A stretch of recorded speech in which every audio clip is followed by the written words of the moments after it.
Simba ndio timu kubwa Tanzania. Kwa hiyo kama kuna timu nyingine inajinasibisha na ukubwa na hasa kwenye game za kimataifa, inabidi watumie Simba kama role model. Hawa watu wamepitia mambo mengi sana kwenye michezo hii ya kimataifa, wanazijua siasa za barani Afrika, lakini pia wanaheshimu ubora. Ndio maana kila kukicha wamekuwa wakitengeneza timu yao. Najua Simba alifungwa bao 2-0 kule Misri.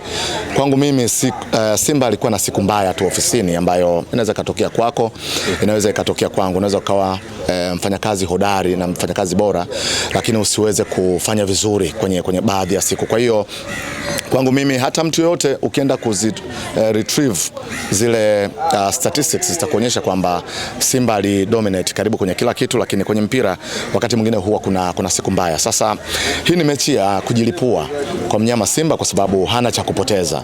Hii ni mechi ya kushinda zaidi ya mabao mawili at the same time, kuhakikisha kwamba unajilinda usiweze kuconcede bao. Kwa hiyo kocha Fadlu atakuwa na mtihani mzito kwa sababu anapaswa kutengeneza balance ya timu yake kuhakikisha kwamba Simba anavuka kuelekea hatua inayofuata. Kwa kutazama quality ya timu yao na wachezaji na aina ya mpinzani wanaocheza nao, Al-Masry si kwa kudharau uwekezaji wao mkubwa ambao wameweka na uongozi wao wa mabao mawili, lakini hii ni timu ambayo ni saizi ya Simba kuweza kupambana na kuhakikisha kwamba wanavuka kuelekea kwenye hatua ya nusu finali. Lakini pengine kuna mabadiliko ya kiufundi ambayo kocha Fadlu lazima angalie na aone namna gani anaweza kaboresha.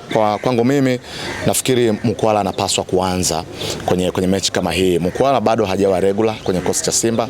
Sijaona hata mechi sijaona mfululizo wa yeye kuwa sehemu ya kikosi cha kwanza hata kwenye michezo 3-4.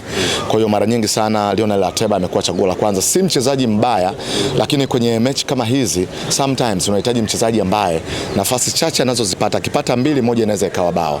Na kujaribu kuangalia uwiano wa dakika walizocheza kati ya hawa wawili, nadhani Mkwala ana wastani mzuri kuliko Lionel Ateba, ingawa haiondoi pia ubora wake. Yako aina ya magoli ambayo ameyafunga Ateba na kuonyesha quality aliyokuwa nayo.